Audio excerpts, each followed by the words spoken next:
교수 김기진, 귀하는 뉴욕 소재한 개혁총회신학대학교 대학원의 한국본교 강남 캠퍼스 문해창작과 명예교수로 임명합니다.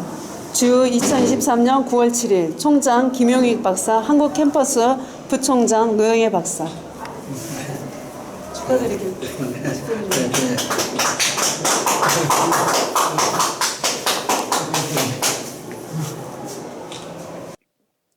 우리가 치료조 3, 4, 5, 6조 치료조 시가 있어요. 우리 옛날에 치료조 시를 우리가 많이 접했을 거예요. 이게 일본 사람들이 즐겨 쓰는 형태입니다. 우리나라도 이게 치료조가 있는데 치료조를 옛날부터 많이 썼는데 이게 제가 쓴 치료조예요. 한번 보세요. 하늘은 푸른 칠판, 제일 큰 칠판. 바람은 큰 지우개, 제일 큰 지우개. 구름은 하얀 분필, 제일 큰 분필. 하늘에 구름으로 뭘 그릴까? 양치는 목동 그림 재미있겠다. 바람으로 지우고 뭘 그릴까? 꿈에도 뵙고 싶은 아버지 얼굴 소중히 그려놓고 두고 볼 테야. 괜찮습니까? 이거요. 시를 전혀 모르는 상태에서 최초로 쓴 내 시. 국민학교 5학년 때 썼는데요. 그날 5학년 때 우리 담임 선생님이 뭐라고 그러냐면, 야, 시는 치료조로 쓰는 거야. 그럼 치료조 형태를 얘기를 해줬어. 근데 끝나고 이제 집으로 가려고 가는데 언덕이 이렇게 보이는데 보니까 가을 하늘인데 막 하늘이 파란데 흰 구름이 막 뭉게뭉게 아주 선명하게 있는 거야.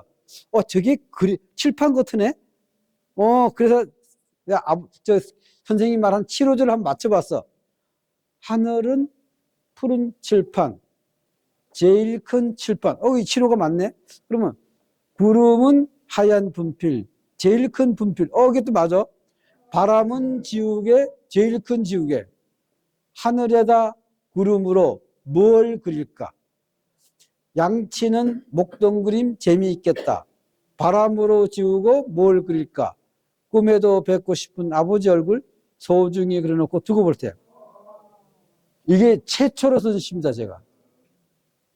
근데 마치 그날 선생님이 얘기한 7, 5자에 맞춰서 말을 만드니까 되더라고요. 그래서 이 7호조 시가 우리나라 시의 형태 속에 숨어져 있는 것들이 많아요. 이거 최초로 쓴 시고, 내가 등단할 때 시를 제출했는데, 이 시도 제출했는데, 이걸 등단시로 잡아줬어요. 등단시예요.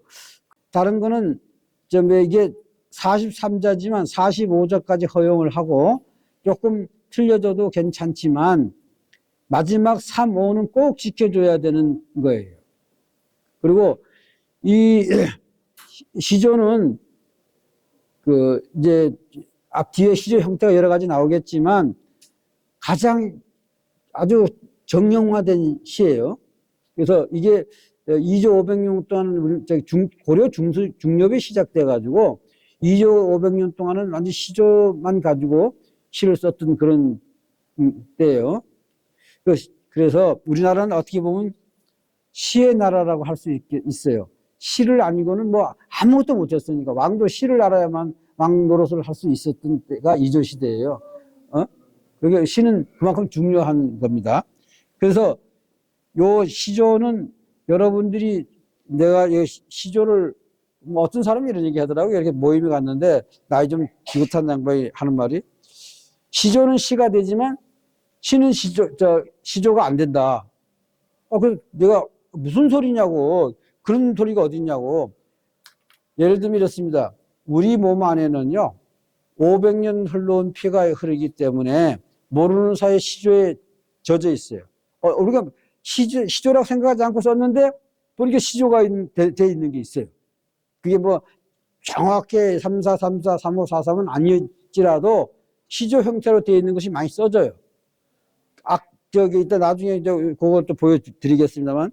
그래서 시조는 우리 몸 안에 흐르고 있는 것이고, 시조 가지고도 얼마든지 시의 형태로, 자유주의 형태로 쓸 수가 있어요. 그래서 시조가 시가 되고 시가 시조가 다 똑같이 될 수가 있어요. 그렇지만 우리는 시조 형태로 딱 정형화 시켜놓으면 시조가 된다는 거. 이 시조를 아셔야 되고, 시조가 한 가지 종류만 있느냐? 시조 한번 예를 들어 보자고요. 하여가 아시죠, 여러분? 예, 이런들 어떠하리 저런들 어떠하리 만수한 드렁칠기 얽혀진들 어떠하리 우리도 이같이 얽혀 백년깔지 살리라. 참 잘 지었어요. 참 누굴 회유하기에는 뭐 이만큼 좋은 게 없는 것 같아요. 그 다음에 답으로 단신가가 있죠. 단신가 누가 지었죠? 예, 정명주 선생님. 이 몸이 죽어주고 100번 고쳐주고 백골이 진토되어 넋이라도 있고 없고 임향한 인편단심 가실 줄이야 있으랴. 정말 대단하죠. 그리고 난 이조 시조 중에서 제일 좋아하는 게 황진이의 동짓달 기나긴 밤이에요. 네? 그리고 시조가 또 이렇게 초장, 중장, 종장으로 삼행으로 되어 있는 시를 갖다가 전형시 시조예요. 그 다음에 연시조라는 게 있습니다. 연시조는 뭐냐면 그런 형태의 시가 연달아 이어져 있을 때 연시조라고 그래요. 지금 이런 것 같아요. 그 밑에 보면 책에 보시면 연시조 앞에 보면 이렇게 하나, 둘, 셋, 넷, 다섯 연으로 되어 있어요. 근데 이거는 연결돼 있다서 연시조라고 얘기합니다. 이거는 이제 시조가요, 저는요, 시조로 뭘 이렇게 축시나 어떤 그 쓰기가 제일 쉬워요. 왜냐면 시조는 글자 형태만 맞아서 말만 맞아 넣으면 시조가 율격이 맞아서 시처럼 보여져요. 그러니까 시조가 어떻게 보면 더 쓰기 쉽다. 여러분은 시조라고 하면 겁내는데 겁낼 필요가 없어요. 3, 4, 5, 6, 3, 4, 3, 4, 3, 4, 3, 4, 3, 4, 5, 3, 5, 4, 3만 글자만 맞춰주면 시조 형태가 돼요. 여러분 한번 실험사 봐서 자기 시를 가지고 그런 형태 만들어 보세요. 시조가 됩니다. 시조 어려운 거 없어요. 그래서 이제 이건 어떻게 됐냐면 어떤 이 송씨 집안에서 김씨 집안이네. 김씨 집안에서 경상우도 병마절도사 지낸 송암 김면이라는 분이 계시는데 이분이 관군과 의병대장을 다 합해가지고 총사령관을 하면서 그 대장 노릇을 했어요. 의병을 일으켜서 했어요. 근데 이분을 밑에 있었던 곽재우, 정인용 이런 사람들은 유명한데 김면은 유명하지가 않아요. 그래서 이분들이 이거 안 되겠다. 우리 이걸 선전해야 되겠다. 그래서 시비를 세우려고 나보고 글을 좀 써달라 그랬는데 뭐 하는 말이 뭐 정인용도 밑에 있었고 뭐 각재구도 있었고 뭐 외는 의병대장을 다 했고 뭐 이런 얘기 쭉 하는데 그걸 다 넣어달라는데 그걸 놓고 시가 됩니까? 시가 안 돼요. 자유시 정리 안 됩니다. 그거를 놓고 시조로 쓰니까 시가 되더라고.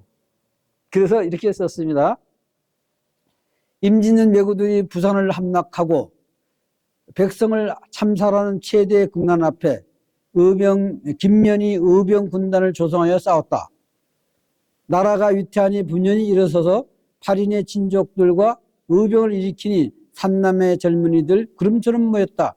선봉자 의대장군 김홍한 배치하고 자의의 각재와 정인원 배치하여 당당히 진영 갖춰 낙동강을 지켰다.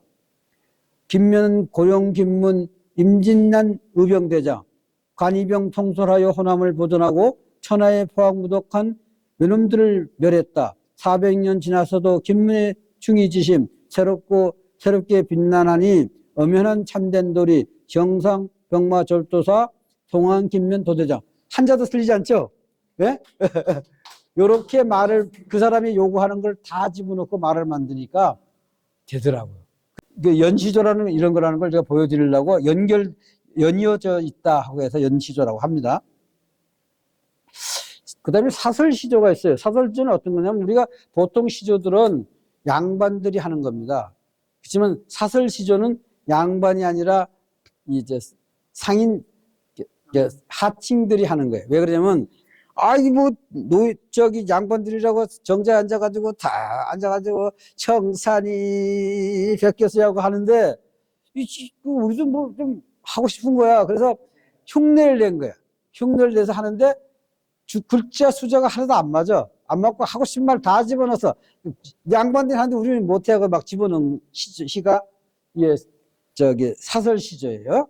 그래서 시조 중에서 초장이 종장이 길어서 산문적이며 서민적인 형상을 가진 시조를 사설 시조라고 하고, 일반적으로 평시조는 초장, 중장, 종장으로 3 내지 5음절의 4개의 음보로 이루어져 있는 형식이나, 사설 시조는 초장과 중장이 제한이 없이 길고 종장의 첫 구만 3글자로 정해져 있을 뿐 나머지 3과 비슷한 형식을 갖는다. 그러니까 이 3543 여기 요 석자만이 중요해. 요 석자는 꼭 지켜야 돼. 이게 사설 시조에서도 요것만은 지켰어요. 그러니까 그다음에 또 지킨다면 3545까지 35요까지는 꼭 지켜줘야 돼. 네, 시조의 형태입니다. 그래서 사설 시조를 하나를 이렇게 2개를 가져왔는데, 요거는 좀 그렇고, 이게 시어머니 며느라기 나빠 부엌바닥, 요거 제목이 이건데요. 시어머니 나쁘대. 시어머니 나빠 부엌바닥 뭘 해서 쓴 건데 이래봐요. 읽으면 좀 골치 아픈데 잘 읽어보자고요. 시어머님 며느라기 나빠 부엌바닥 구르지 마오. 빚에 받은 며느리인가 갑에 쳐온 며느리인가 너무 썩은 등결에 해초리 나니 같이 앙살피신 시아버님 별민 새똥같이 대종고신 시어머님 3년 곁에 노랑망태 새송꽃 뿌리같이 뾰족하신 시누이님 당피 같은 발에 돌피나니 같이 샛노란 외꽃 같은 툭 뜨는 아들 하나 두고 건밭에 맥꽃 같은 며느리 어디에 나쁘시고. 이건 무슨 얘기냐면 막 중얼중얼 되는 거야. 그냥 양반들 시조 웃듯이 그냥 하고 싶은 욕 섞어서 하는 거예요. 이 말이 무슨 얘기냐면 시어머니 나빠서 며느리를 쿵쾅 굴리면서 야단을 친다 이 말이야. 응? 그리고 빚에 받은 며느리냐? 그럼 며느리 옛날에 구박 많이 받았잖아요. 그러니까 주워온 며느리냐? 돈 주고 사왔느냐? 응? 나무 썩은 등골에 해초리 나니 같이 앙살피신, 앙살피신이 무슨 말이냐면 매서운 말라서 앙상하고 잔망스러운 앙살피신 시아버님, 별매 새똥같이 대종고신, 말라빠진 대종고신 시어머님, 3년 곁에 노랑망태, 새송곳, 망태 송곳을 넣으면 이게 삐져나오잖아요. 같이 뾰족하신 시누이님, 당표 같는 밭에 돌피나니 같이 샛노란 외꽃이 뭐냐, 저기 오이꽃이에요. 외꽃 같이 핏똥 아들 하나 두고 건밭 이제 좋은 밭이죠. 건밭은 곳이 잘 되는 밭, 건밭에 외꽃 같은 며느리 어디를 나빠서는 지고, 그냥 막 중얼거리는 거야, 그냥. 이런 형태의 사설 시조라고 합니다. 이런 사설 시조도 있는데, 사설 시조의 특징은 누가 지는 게 없어요. 그냥 이 사람이 엎으면 거기다 내가 한마디 더 붙여서 가기도 하고 막 중얼중얼 하는 거지. 그렇게 하는 것이 사설 시조예요. 이 사설 시조가 뭐냐 하면, 여러분의 형태는 우리 시인들 사이에서 얘기하다가 사설 시조 얘기 나오면 그거 그런 거지, 이렇게 이제 알 정도만 하시면 돼요. 특별히 어시조는 있어요. 어시조는 3, 4, 5, 6조를 지키지 않고 엇나가는 시조라고 보시면 돼요. 유명합니다. 오소당은 김삿갓을 얘기하면 항상 얘기가 되죠. 예? 예, 어느 산골에 이제 서당에 이제 김삿갓이 갔어요. 근데 옛날에 김삿갓이 되게 얻어먹고 노리는 곳이 서당이야. 서당 애들 가르치고 나면 이제 놀잖아. 그러니까 그래도 그 동네에서 긁게나 하는 사람이 서당을 하니까 이제 글을 갖고 논을 하고 이게 지내는 거야. 그리고 식객 노릇을 하고 이제 떠나는데, 그래서 원장님 계시냐? 그러니까 학교 바뀌었다 보니까, 거지가 와가지고 자기를 찾거든. 이렇게. 없다. 그랬어. 그러니까 학생이 나가지고, 안 계십니다. 그래? 근데 김사과는 알고, 그럼 지풀물을 가져와라. 그걸 써서 써놓은 게 뭐냐면, 서당 내조지. 이제 서당 촌장은, 그러니까 우리말로 말하면 내조지야. 근데, 이제 한문으로 말하면 나가고 없고, 방중 개존물, 방 안에 있는 존귀한 분들은, 방 안에 있는 분들은 보다 존귀한 분들이다 하는 걸 개존물. 생도는 재미십, 10사람도 채 안 되고, 선생, 군장은, 선생 내불알, 선생은 나가고 없구나.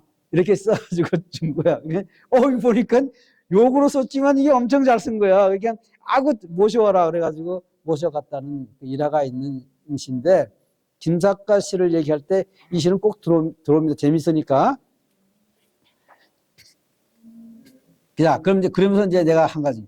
김사과 시 2조 시대의 떠돌이 시인 중에는 최고의 시인이에요. 그죠?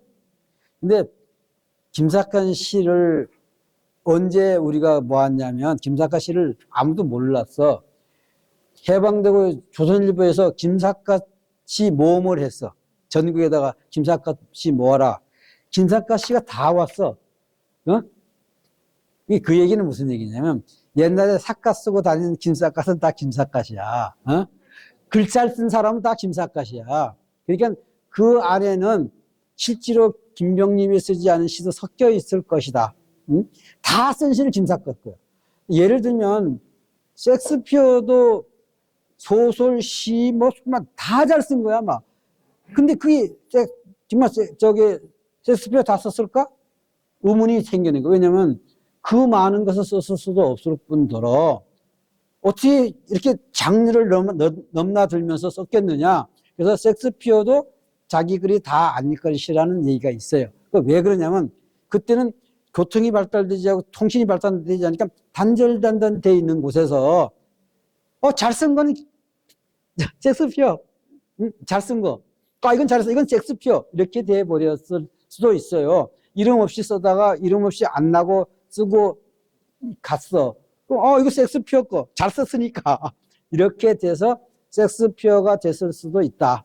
그와 마찬가지로 김사과 시도 어느 거는 김사과 시가 아닐지도 몰라요. 그렇지만 어떻게 보면 김사과 시라는 대별해서 한국의 김사과 시야. 내가 생각하는 거는. 다른 사람 생각할 때는 김명림 하나만을 김사과로 생각하지만 저는 그렇게 생각하지 않고 김사과 그러면 한국에 사과 쓰고 돌아다니면서 글 썼던 사람은 다 김사과시야. 하나다. 이렇게 보고 있어요. 김사과 시 중에서 내가 칠원절구를 아주 좋아하는 게 두 가지가 있어요. 한번 볼게요. 눈이란 시예요. 이 참 좋아해요.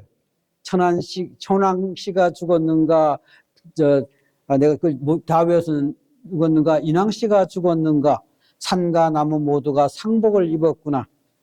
내일의 소식 듣고 햇님이 문안오면 집집마다 처마가 눈물을 흘리라. 이게 뭐냐면, 이렇게 천지에 하얀 눈이 내렸어. 천왕씨.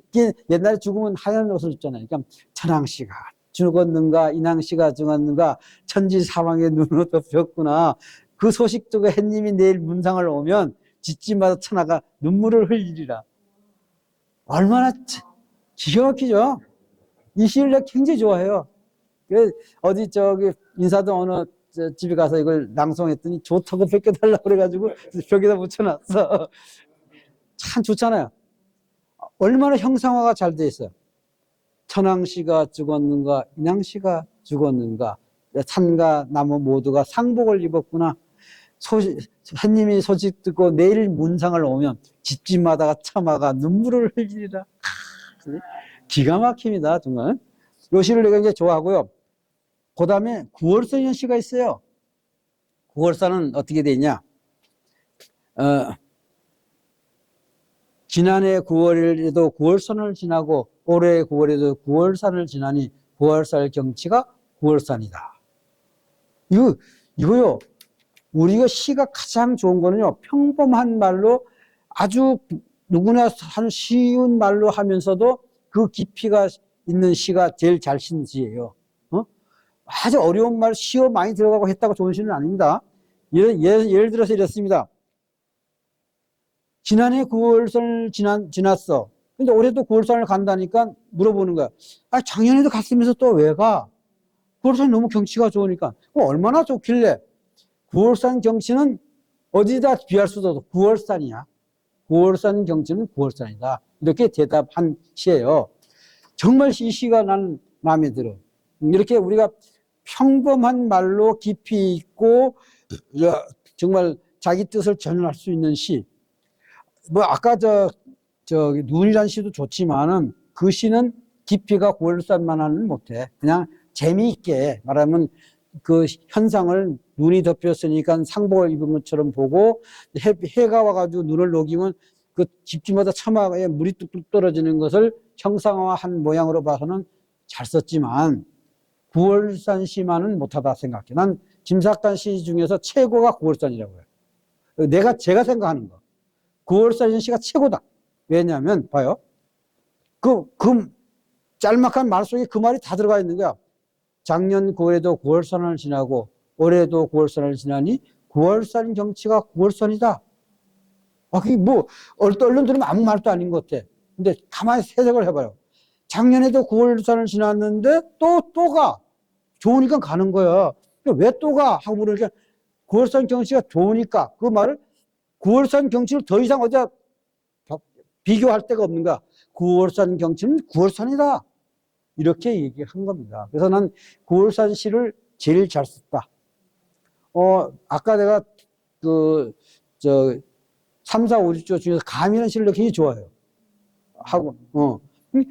진홍의 감이 청색의 내가 그건 외우지 못하는데 너무나 내가 쓰고 쓸 때 아주 짤막한 안에 내가 말이 다 들어가 있는 거야. 9월산처럼 평범한 말 안에 그게 다 들어갈 수 있다면 그 시가 최고 좋은 시다. 그냥 어려운 말로만 꼭 써서 좋은 시는 아니다. 그리고 우리 또 유명한 시 있죠? 이게 전부 다 이제 7호절을 칠원절구를 좀 얘기한 건데 이거는 누가 썼는지도 모르지만 이몽룡의 시는 너무 잘 썼어. 이몽룡 시 기억나요? 우리 춘향가 하면 꼭 나오죠? 금주미주 천인혈. 금동의 아름다운 손은 일천백성의 피요. 응? 육반가효 만성고 옥반의 아름다운 안주는 만백성의 눈물이요. 총루 낚시 민누라 초새 눈물 떨어질 때 백성 눈물 떨어지고 기성 고처 원성고 노래소라 높은 곳에 원망소리 높더라. 이 시는 진짜 너무 좋았어. 내가 볼 때. 근데 이거 작가 미상입니다. 그래서 요런 한시에 7호조가 있다는 것을 아시고, 그 다음에 오늘 제가 하는 건 시의 형태가 어떤 것들이 있다는 걸 하고 넘어가는 겁니다. 일본에는 하이쿠라는 게 있어요. 이 하이쿠가 일본에서는 가장 대표적인 건데, 하이쿠는 하급무사, 농부 등이 읊었던 시, 그에 비해 왁하는 무사와 귀족 등 상류층에 애호했던 시, 양시. 그래서 하이쿠에는 비주류적이고 서문의 향취가 강한 시였는데 근대 서양의 시, 포이트리 개념이 수입된 이후 일본 국민시가 되었다. 몇 가지 예를 들어서요. 하이쿠 시는 보면 그냥 뭐냐면 경구같이 살짝 해놓은 거예요. 얼마나 놀라운 일인가. 번개를 보면서도 삶이 한순간인 걸 모르나니. 그다음에 한밤중에 잠을 깨니 물 항아리 얼면서 금 가는 소리. 아주 그렇게 뭔가 이렇게 기성정결이 있거나 그런 건 아닌데 이렇게 요게 일본에는 굉장히 지금 유명하고 책도 많이 나오고 활발합니다. 내 앞에 있는 사람 저마다 저만 안 죽는다는 얼굴일세. 요게 하이쿠예요. 이 왁가, 아까 왁가 말하는 하이쿠하고 다른 개념입니다. 이건 하이쿠는 서민들 시였으면 왁가는 된 사내를 아현동 책방에서 만난 건 생에 꼭 한 번 있다는 행운 같았다. 그 후로 나는 더듬이가 긴 곤충들과 진짜 가족이 되었다. 꽃단 청춘을 바쳐 벌레가 되었다. 불 꺼진 방에서 우우우 거짓말을 타전하기 시작했다. 더듬더듬 거짓말 같은 시를. 맞아. 이 시를 참 좋아했어요. 근데 어느 날 어디 문학을 갔는데 안혜미 선생님이 와서 강의를 하더라고. 그 반에 내 딱 들어갔지. 가서 듣는데 이 안혜미 선생은 말은 잘 못하더라고. 강의는 잘 못하더라고. 그런데 뭐 더듬더 강의하는데 너무 내가 안타까워서 안혜미 선생님 내 거짓말 타전하다 하나 내가 낭송할게요. 하라 해서 낭송을 했어. 그때 내가 시를 많이 외울 때라서 이것도 다 외우고 있었어요. 특권층 거예요. 왁가는 특히 6 내지 14세기 궁정시를 말한다. 단가, 왁가 등 세도가 등을 포함하여 렌가, 하이카이, 하이쿠 등과는 구별이 된다. 왁가라는 말은 일본의 기본적인 짧은 시 형태인 단가라는 말과 동의어로 쓰인다. 단가는 일본 시의 가장 기본적인 형태이다. 현재까지 몇 면이 계승되고 있으며 557, 77음 5토막으로 전부 31점입니다. 예, 왁가는 그냥 왁가라는 게 있다는 건 우리가 압수하게 이거 우리 형태를 내가 여러분들 뭐 형태 얘기해봐야 그렇고 아까 말처럼 이렇게 경구처럼 몇 마디로 그냥 하는 것들이 대부분이에요. 근데 이게 일본은 지금 우리 시하고는 틀리게 굉장히 인기 있습니다.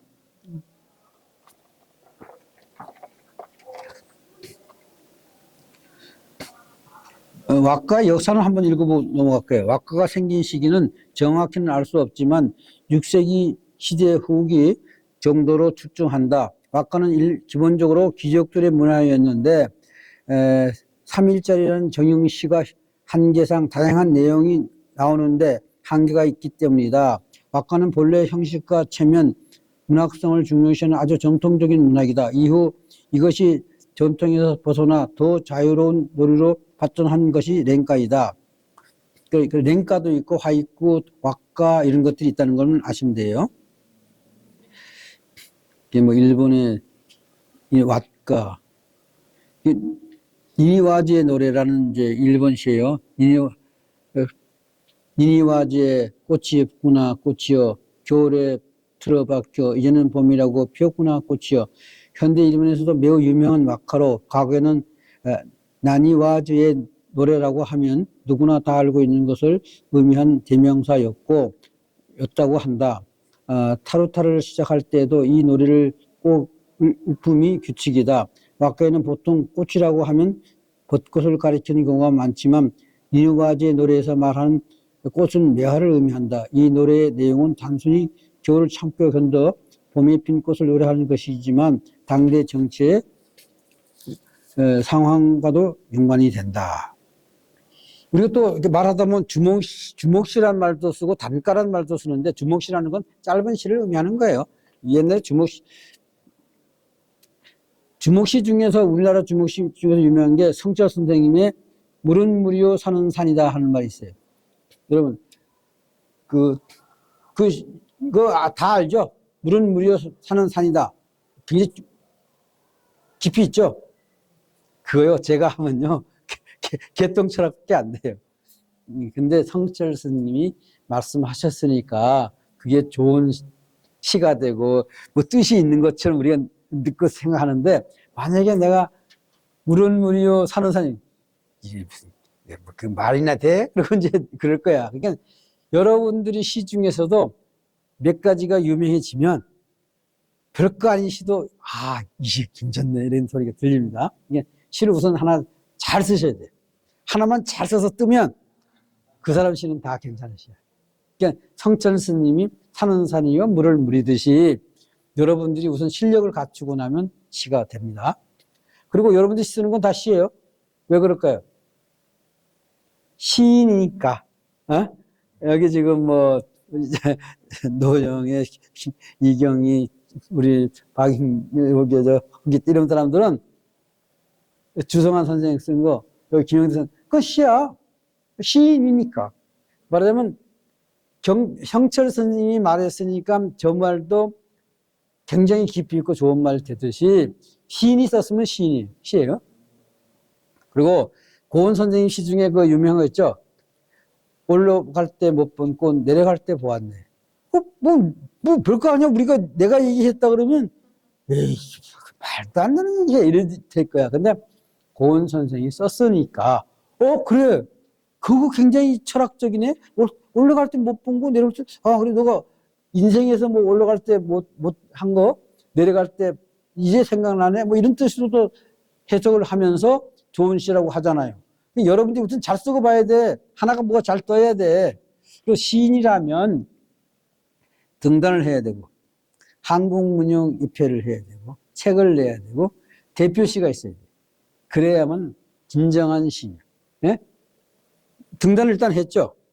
한국문현은 뭐 1년 후면 가입할 수 있을 거고, 책은 그러니까 낼 수 있지만, 대표시는 만들어야 돼. 그러니까 대표시 하나가 있을, 혹시 내 대표시는 뭐예요? 한가. 저는 그래도 누가 대표시 그러면, 시해보니 알겠다고 그래요. 다른 사람들은. 근데, 난 내가 생각하기에는 내가 한강인데, 다른 사람들은 시해보니 알겠다를 이제 대표시라고 그러는데, 카네기를 갔다 오면서 한강이 더 많이 더 떠버렸어. 근데, 그래도 누가 얘기할 때 대표시는 뭐야? 그러면 내 대표시는 뭐요? 하고 얘기할 수가 있을 정도가 돼야 된단 말입니다. 시인이 되려면, 봐요. 첫째는 등단해야죠. 한국문역 가입은 돼 있어야죠. 책 한 권은 내야죠. 그 다음에 이제 대표시는 있을 정도가 돼야, 나 정말 시인이야 하는 거예요. 한국문역도 가입도 안 하고, 책도 없고, 응? 그러면서 시인이 하는 건 빨리 책을 내시란 얘기예요, 여러분. 응? 그리고 하나 잘 써가지고 대표시 하나 만들어요.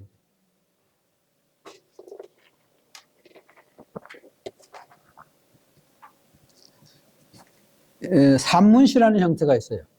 산문시는 우리가 글 쓰시듯이 그냥 쭉 달아서 행과 연이 없이 써 있는 시를 갖다 산문시라고 해요. 저도 산문시, 이것도 내가 등단할 때 이 시를 제출했더니 그 심사보는, 거기 접수했던 분이 이것도 시가 됩니까? 하고 물어보더라고. 이것도 시가 됩니까? 그런데 그 옆에 심사하는 돌아가신 분인데 그분이 그거 산문시예요 하고 얘기를 했어요. 근데 내가 등단할 때 이 시로도 등단을 했습니다. 한번 읽어볼게요. 지켜든 하늘에서 떨어지며 휘어철썩 가혹한 매질로 등짝에 떨어져 웅웅 떨며 맴돌고 그 아픔 미쳐 삭히기도 전에 연이은 매서운 매질 휘가마 뿌리쳐 제 무게마저도 잃어버리고는 온통 돌아가는 세상을 튕기듯 도망쳐 보나 원 그리며 제자리 돌아오고 시전으로 몰려와 떨어지는 매질에 습관처럼 제 등짝 들이밀며 온몸 곳곳이 세워 일렁인다. 사정없이 반복되는 채찍에 못 견디다 익숙해질 즈음 그 짓마저 시들에 맞추면 제 중심 못 잡아 비틀대다 마디마디 아리던 아픔마저 달가운 그리움으로 찬바닥 들어눕는다. 이건 무슨 얘기냐면요. 우리가 살면서 고통스럽고 속상하고 뭐 이런 것들이 하나 채찍이야. 나한테 가려진 채찍이야. 채찍을 맞아야 팽이는 돌아가요. 나한테 그래서 고통이 없다는 얘기는 내가 죽었다는 얘기야. 그러니까 채찍이 이루어질 때 나는 살아있는 것이고 그 채찍의 소리가 빨리빨리 돌아간다 이 말이야. 근데 그 채찍이 없을 때는 뭐예요? 죽었으니까 채찍도 안 맞는 거잖아요. 그러니까 채찍을 맞는 것을 달가웠게 생각해라. 그래, 당신이 살아있다는 증거다 하는 얘기를 내가 쓴 거예요. 왜, 야. 자, 산문시 하나만 더 소개를 할게요. 이 안현미라는 시인은 내가 굉장히 좋아하는 시인인데 아마 지금 70쯤 됐을 여자분이고 신춘문예 하신 분이에요. 그러니까 이분이 아마 고등학교를 졸업하고 신춘문예 당선됐던 모양이죠. 그래서 이런 시를 썼어요. 여상을 졸업하고 더듬이가 긴 곤충들과 아현전 산동네에서 살았다. 고아는 아니었지만 고아 같았다. 사모으로 산다는 것은 한 달치 빵과 한 달치 쌀이었다. 그렇게 꽃다운 청춘을 살면서 살았지만 슬프지 않았다. 가끔 학생들을 만나면 이 학생들 말을 더듬었지만 등록금이 없어 학교에 못 가지 못하던 날들은 이미 과거였다. 고아는 아니었지만 고아 같았다. 비키니 옷장 속에서 더듬이가 긴 곤충들이 출몰할 때도 말을 더듬었다. 우우우. 이러던 산날의 아현동 시장에서 혼자 순댓국밥을 먹었다. 순댓국밥 아주머니는 왜 혼자 오냐고 한 번도 묻지 않았다. 그래서 고마웠다. 고아는 아니었지만 고아 같았다. 참 이 시가 너무 재밌어요. 이것도 재밌으니까 한번 또 끝에까지 읽어볼까요? 여상을 졸업하고 높은 빌딩에 출근했지만 높은 건 내가 아니었다. 높은 건 내가 아니라는 깨닫는데 꽃다운 청춘을 바쳤다. 억울하진 않았다. 불 꺼진 방에서 더듬이가 긴 곤충들이 나 대신 잘 살고 있었다. 빛을 싫어하는 것 빼곤 더듬이가 긴 곤충들은 나와 비슷했다. 가족은 아니었지만 가족 같았다. 불 꺼진 방에 번개탄을 피울 때마다 눈이 시렸다. 가끔 지친 내처럼 연탄 가스 중독으로 죽고 싶었지만 더듬더듬 더듬이가 긴 곤충들이 내 이마를 더듬었다. 우우우.